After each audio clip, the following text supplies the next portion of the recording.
This is Sneaker Gearz. My name is Levi, and welcome to another episode of Running Gearz, where this is week 3 for new runner who's a little overweight, maybe a lot overweight, and really just want to improve myself and improve my fitness. So if you follow me along this journey, we're going to take a look at my 4 runs and the 4 shoes I looked at this week. That being said, let's get right into it.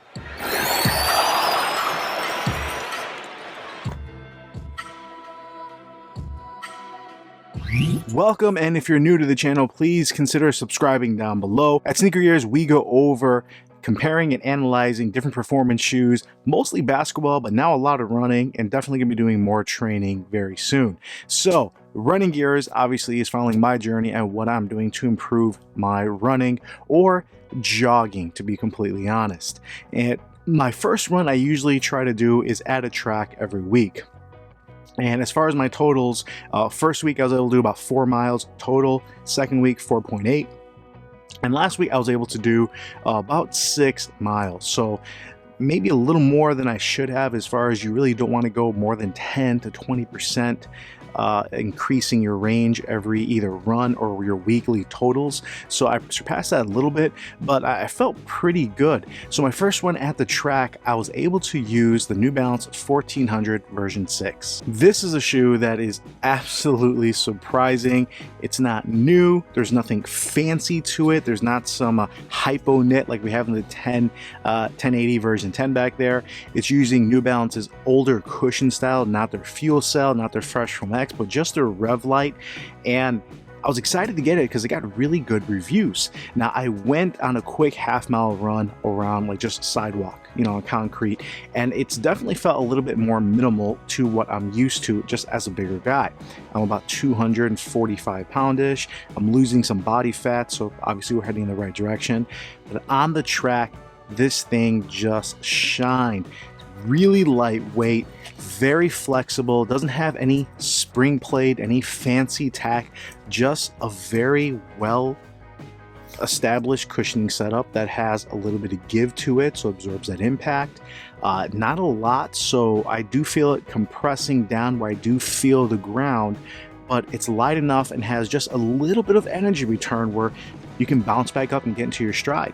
So on a track where you have a little bit of cushion in the track itself, this was just fantastic. Now, I began my track day with the 1080 version 10. I'll get to that in a second.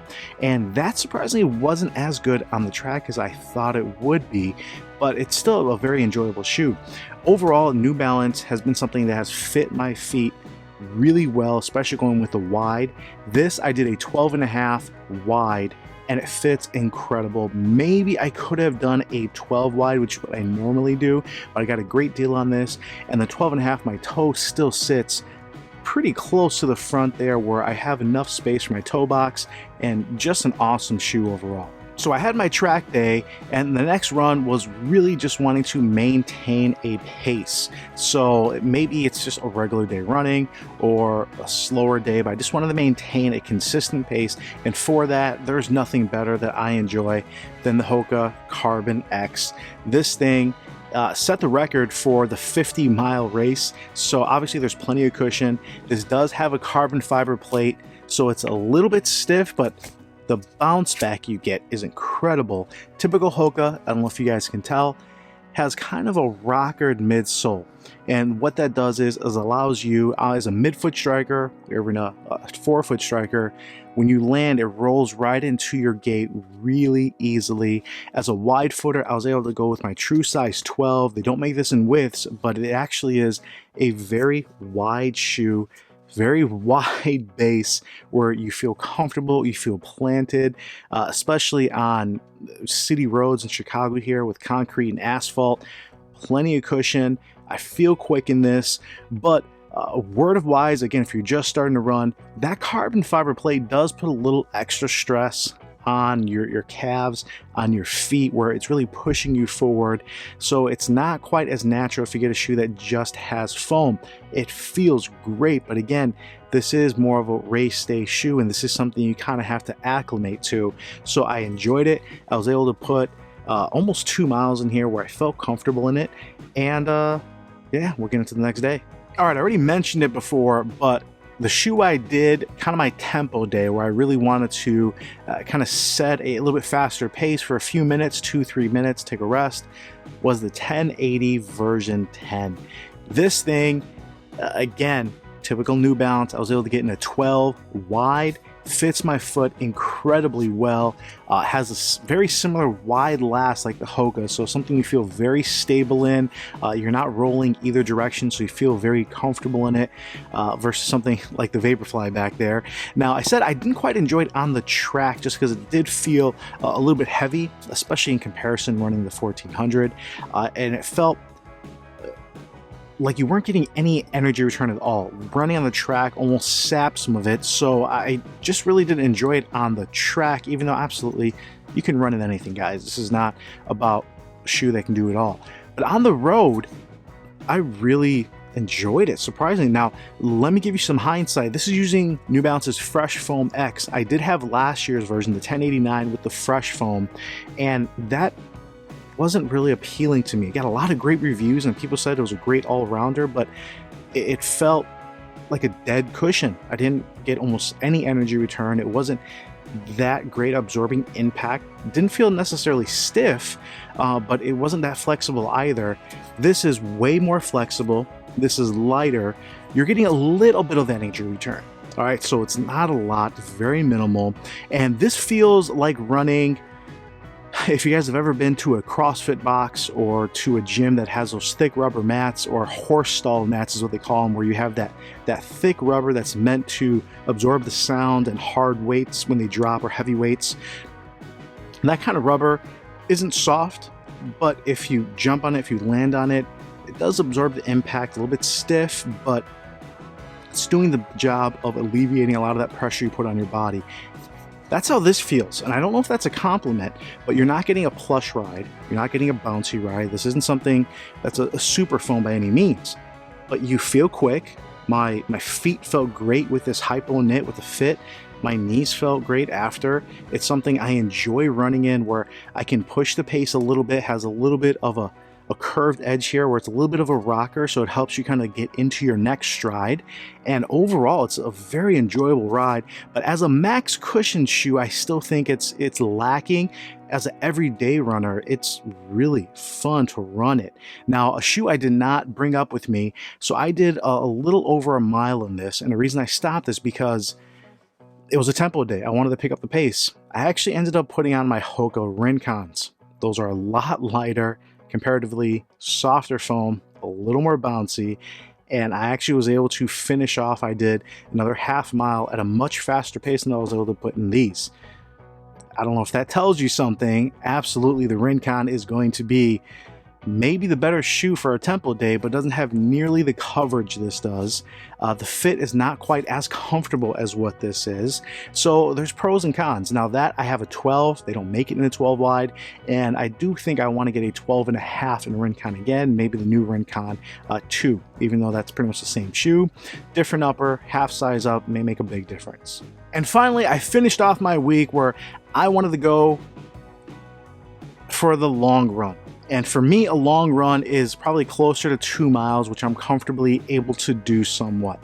And didn't quite make it to 2 miles. I was tired, but I did that in the VaporFly Next Percent. Now, this is an elite shoe that is probably more, and I shouldn't say probably, that is way more engineered and is more of a shoe than someone like me has any right owning or using. If you're a new runner and you want the latest and greatest, that doesn't mean it's the best shoe for you. And maybe you are, if you're just starting to run, you're a little bit more athletic, a little bit lighter weight. Everyone's going to feel a little bit different. But this is a super lightweight shoe.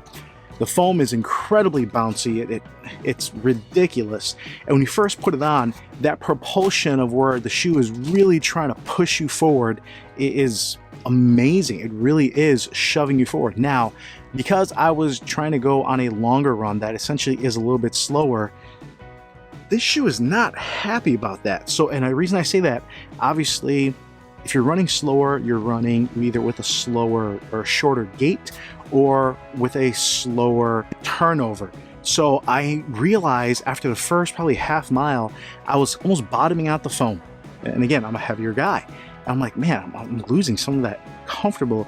And I had to increase my turnover, where you're reducing that ground contact time and you're moving a little bit quicker. I don't necessarily have to push off much harder because this is really helping me. And the shoe felt so much better. Now, my lungs and my leg strength is not able to maintain that comfortable feeling in these shoes for that long. So I did have to, unfortunately, on my slower jog, go back to a walk, which is why I know what the shoe is capable of, and it was impressive while it did it, but I'm not up to this shoe's level yet. This is a shoe that would be like taking a sports car to the grocery store that's a half-mile away. You probably can just walk and get your stuff, and it's a little overkill to take something, you know, like a Corvette and just pick up groceries. But you have it, you can do it, you might as well.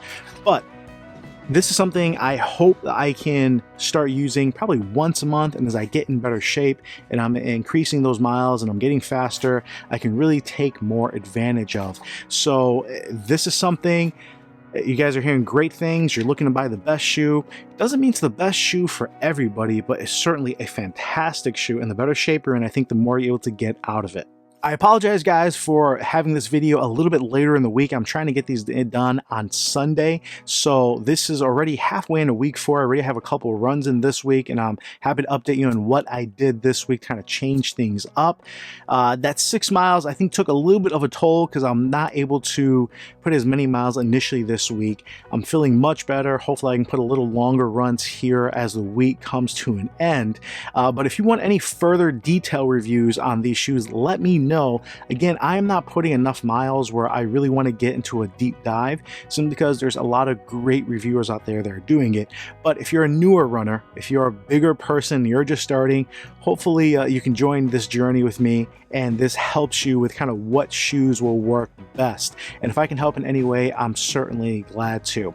And again, if you guys can help me in any way as a new runner, I am always looking to learn more. So any input you have, any recommendations you guys provide, please send them my way, and hopefully we can grow better. Now, something I want to preach to you guys as well to myself is compete with yourself. Get better every week, every day. But as long as you're getting better every day, where you can put a few more miles in, you can get better, get stronger, get faster, improve yourself, and it goes a long way. So I'm glad I'm able to improve my aerobic fitness during this time at stay at home, and really see those results kick in when I'm able to go back to the basketball courts and back to the gym and see those benefits. So hopefully you guys are taking advantage of this time, and if you're enjoying this video, please give it a thumbs up. As always, this is Levi of Sneaker Gearz. I really appreciate you, and I'll come at you soon.